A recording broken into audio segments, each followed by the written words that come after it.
Welcome to episode 5, I think, of Absolute Cinema Review Podcast. Today we're going to do some hot takes, so let's just get right into it, start spitting some bullshit.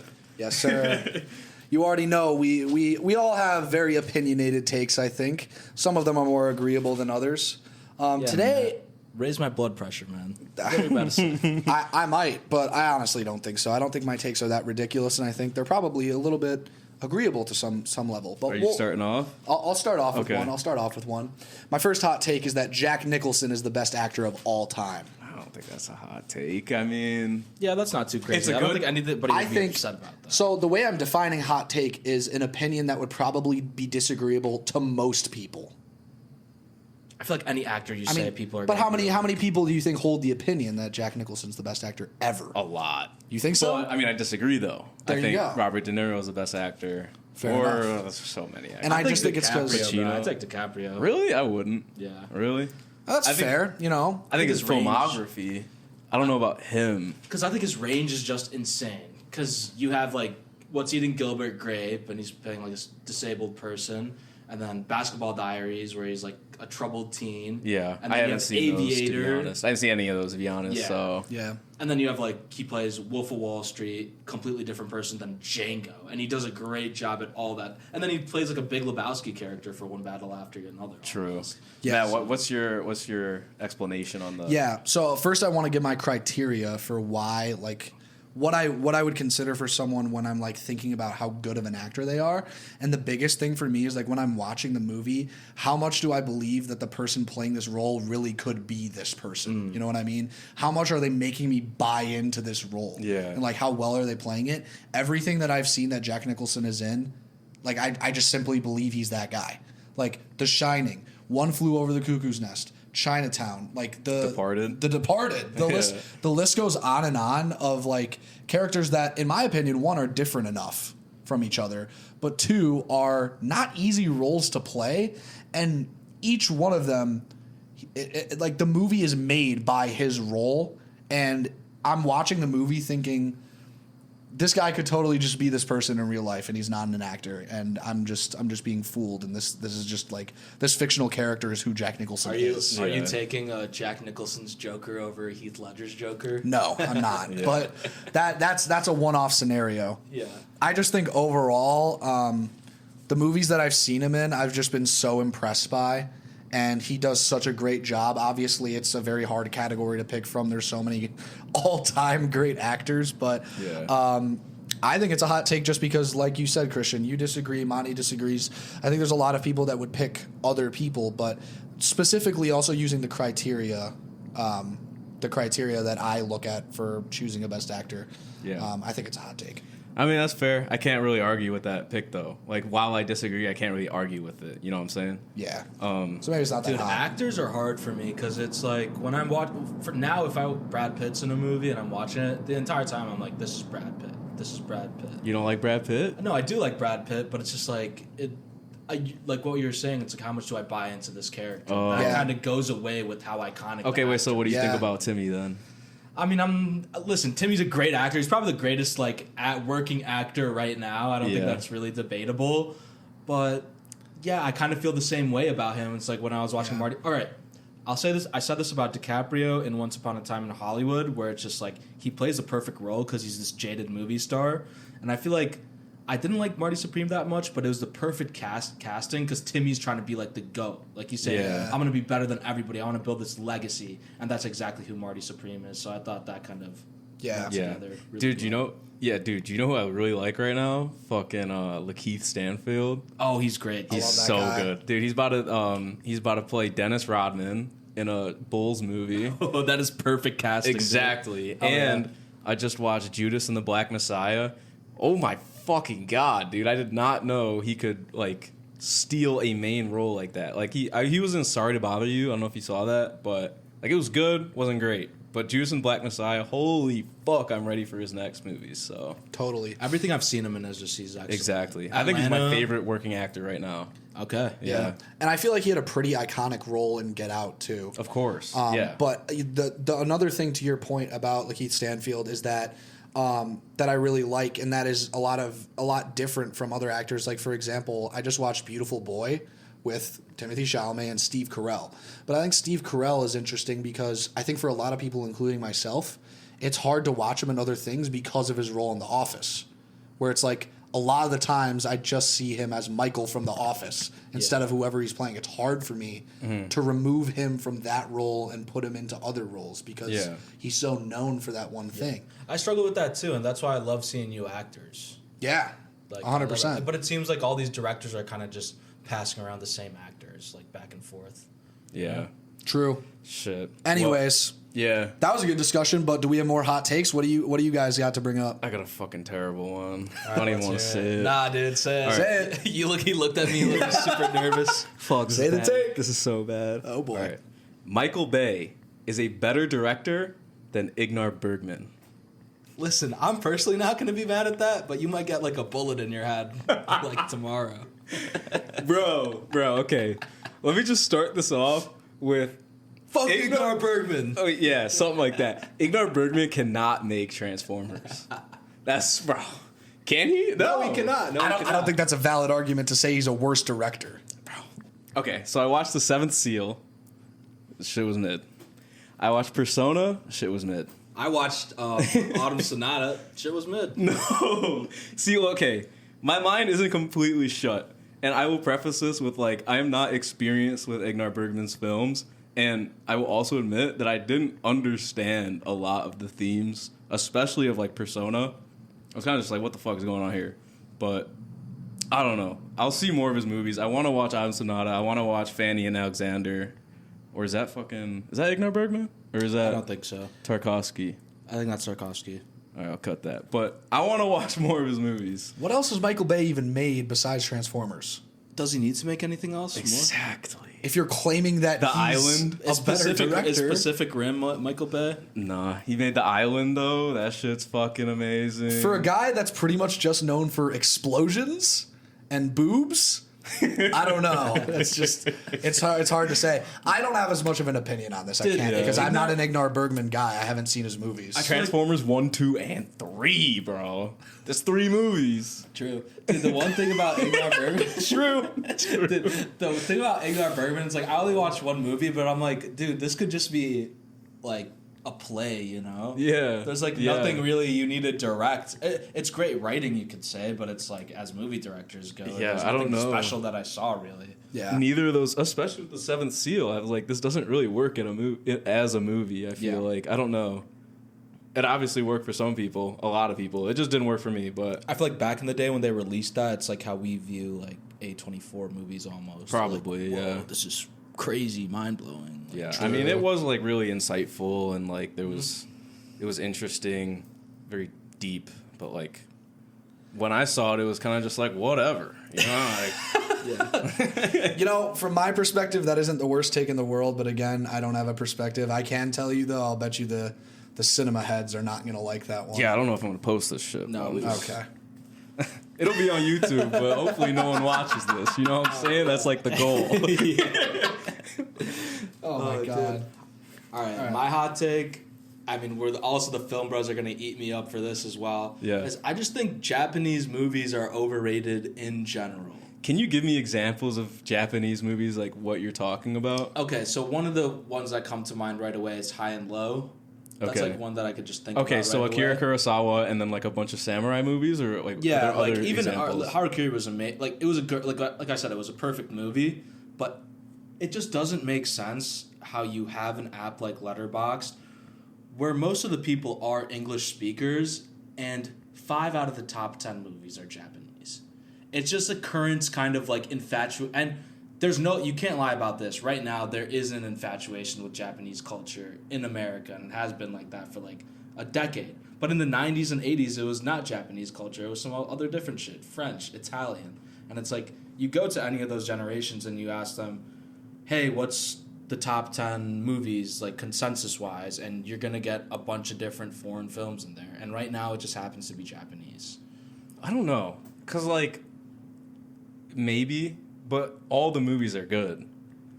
Yeah. But they're good, but are they like 5 out of the top 10 is kind of nuts. Exactly. When I'm thinking about all movies all time, I think my favorite country, for like not America, like foreign country for film is Denmark right now. But then there's other countries as well, fucking Korea. Yep. Wherever else. Yeah, France. I would argue Korea makes better movies than Japan, or Korean directors. I mean, at I least. haven't seen fucking everything, but for Yeah. me right now, maybe I'd say the same. Fuck, maybe I'd even say Hong Kong with Hong Kong New Wave, China. Yeah. For me to agree with this take, I would need you to show me more movies that you are personally saying are overrated, because the Japanese films that I've seen are deserving of their high rating. The ones that I've So seen. one of the ones that I've said right now is Harakiri. I think it's overrated. Another one that I think is overrated is High and Low. Another one I think is overrated. I haven't seen it in forever, but when I saw it, it was just I didn't think too much of it. Was Seven Samurai. I mean, when I look at that list, I could probably just name more and more. I think those movies are great. Don't get me wrong, but the infatuation with Japanese culture and like weeaboo culture and the skewing of those Japanese movies on Letterboxd, they're not mutually exclusive. They're not completely the same thing, but they're not completely mutually exclusive either. I think there's a lot of bleed in there. I think 50 years from the future from now, where they're not aestheticized as much and it's something else, you could see Westerns being populated very densely in that top 10 movies of all time. I don't know. I don't know. I just feel like I don't completely disagree with you. I don't completely agree with you. But I do think, like, I just think the point that 5 out of 10, are they actually 5 I don't think out of it is 10? 5 out of 10. I don't think it is. Even anywhere close to Ikiru, 5 out of 10 yeah. is fucking kind of wild. And we all speak English. Like, when I watch a movie, the connection you feel to the characters, at least part of it is, like, you know, your emotional attachment. And if they speak English, it's, for me at least, it's I could connect to them easily. Yeah, I mean, I don't even think it has to be English. It was just like what I was saying before. I think there has to be more representation from other countries if a lot of the movies in that top 10 are going to be foreign. Yeah. Why is it all Japan? Right. There's like hundreds of other countries that are making fucking phenomenal movies. Like I just said this, so. I mean, I don't want to go on too much of a tangent, but like a directly tangible example that I have is I just watched A Silent Voice, which is an anime movie. And part of the review that I wrote about it is that several times while I've been watching anime, TV shows, or movies, I felt that I've been able to like connect to the messaging and the type of like just the vibe they're trying to give off. Like it feels different than like an American movie. Yeah, I agree with that. Makes sense. I agree with Like, that. I mean, anime is different. I'm not really talking about anime right well, now, I mean, but- to an extent you are, because you're saying that America's infatuation with Japanese culture is overdone, which I do agree with. Right now, Yeah. I mean, you even look at tourism numbers, and it's like They're trying to off the stop that charts. shit. Yeah. Japanese people are tired of that shit. You know what I mean? So that I can agree with. But you saying that, And I'm not dogging on all Japanese. No, They're no. great. Harakiri is great. I'm not taking it as that either. Yeah. But I just think that I don't think that has as much of an influence on why so many Japanese movies are as highly rated. I think it has more to do with the fact that Japanese movies just happen to be awesome. That's fair. And I don't think they are that overrated. To be fair, I haven't seen, like, for example, High and Low, but I have seen Harakiri, and it is really that good to me, at least. Yeah. So there are certain things about what you're saying that I agree with, and certain things where I'm like, I don't know if I see that. Right. Yeah, which is why it's a That hot makes take. sense. Like, I just feel like I could list so many Martin Scorsese movies that I like way better than High and Low, you know? That's fine. I think it's fair. And I feel like a bunch of English-speaking people would, I don't know, agree with that, but they don't. But whatever. Let's move on to the next take. Okay. Shit. That's I, mean, all I have. I didn't think that was that bad of a take, honestly. Yeah. So my next take, I think Christian will probably agree with this take, but I don't think a lot of other people will. And this take is that, this hot take, is that The Brutalist is the worst critically acclaimed movie to release in the 2020s. Dude, I have that shit written down right here, bro. Do you really? No, I have written Yeah. down The Brutalist is a horrible movie. So I had to take it a step further, right? Because just saying it's a horrible movie is not enough. Yeah. It's Wait, what'd not. you say is the worst one? It's the worst critically acclaimed movie to release in the 2020s. Shit, I would argue. I mean, everything the is- 21st century, bro. Actually, no. Amelia Perez exists, and Crash exists. Oh. Those Yeah, you're shit going to say suck. Amelia Perez is better than I haven't seen it. Brutalist? I haven't seen it. For good reason. That's like objectively worse than The Brutalist. Somehow. The Brutalist, I mean, you have to give credit to the fact that our viewing experience was bad, but I don't even think that matters. Like, it was just such a horrifying, terrible movie and a waste of time. Sucks, bro. Let me just put this into perspective that in the theaters, which is where we watched it, there was an intermission for how long this movie was. Like, I don't think it's a bad thing. I like an intermission. I think a long movie can be good. I watch a 4-hour movie every day. Fucking Once Upon a Time in America, Sergio Leone, his other Once Upon a Time, is 4 hours. And that movie's amazing. The Brutalist just does not happen to be good or worth 4 fucking hours. I was less so criticizing the runtime and more so criticizing the fact that I had to sit through such a bad movie for that long. Yeah, you're not wrong. It was... The Brutalist, that shit was brutal. Yeah. It was hard to watch. Dude, I was excited to see this movie, and then after talking to you guys about it, I'm like, all right, I'm never going to watch this movie. You haven't seen it yet, right? No, I'm never going to watch it either. I almost feel bad that you haven't seen it because of us, but no, I don't. At the same time, I'm like, we're doing you a service, bro. We are. Garbage. We are. You guys. You are saving 4 hours of your lifespan by not watching that movie. Let's go. And it was so upsetting because I really do like Adrian Brody. I think he's a good actor, and his performance wasn't even that bad. It's just the story of this movie, one, doesn't make a lot of sense, and two, has no redeeming qualities. Oh my God, yeah. I mean, so this I think to other people would hopefully be a hot take, but to you, I know it wasn't going to be, especially because you already had it written down. I mean, I would love to have a discussion with people who like the movie. I would too. I think it looks good. I think the first half is pretty good. It's almost a 4-star, and then it just goes plummeting into just straight garbage, shock value bullshit, things that can't save the first half. Literally. Yeah. Honestly, nowadays when a movie looks really good, it's not really enough to be like, oh, I'm gonna rate this good now. So I feel like all these production companies, they just put so much money into these movies. How could they look bad? I mean, it's certainly still a factor. No, I think movies still look bad with big budgets. Yeah. I mean, Netflix movies, That's true. They you don't all think have Netflix is kind of fucking, cutting their budget a little bit? No, that's a factory right there. No, it's like a...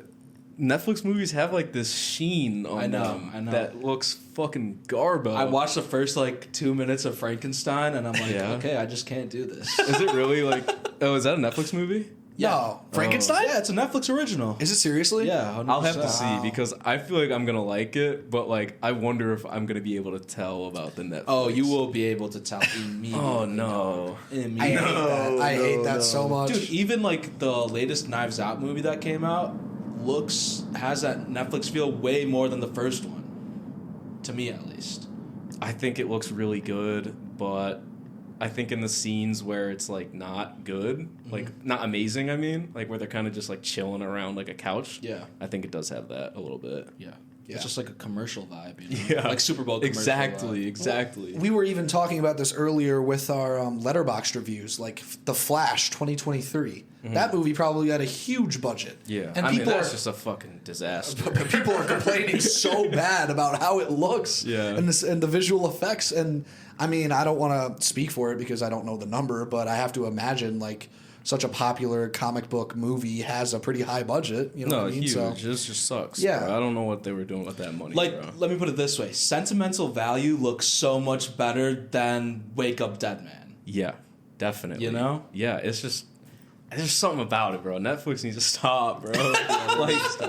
Two examples: the new movie, The Rip. Did you hear about that? No, dude. I refuse Affleck? to watch that shit. I'm not watching The Rip with Ben Affleck on Netflix. It's Ben Affleck and Matt Damon action movie. It was alright, but it just looks fucking bland as fuck. It's like a vanilla ice cream cone as a movie. Right. Same with Carry On is another example. It's just it's dude, alright. I've sat down and asked myself before, it's what exactly is making it look so different? Literally. And I can't put my finger on what it is. It just sucks. Bro, it's like the Netflix filter.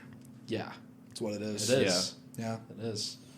But yeah, anyways, I guess that take wasn't so hot. But comment if you thought that was a hot take, because I know some of you out there like The Brutalist. Yeah. Whoever you are. All right, that's going to be the end of episode 5 of our Absolute Cinema Review podcast. Thank you guys for tuning in. Episode 6 coming soon.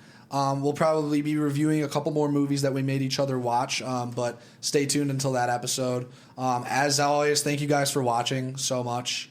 And until next time, you guys have any closing thoughts here? Yeah, just just comment some hot takes of your own. Rip us up in the comments. We can take it. Yeah. I know these takes, some of them were fucking horrible, so let us know. Be as mean as possible.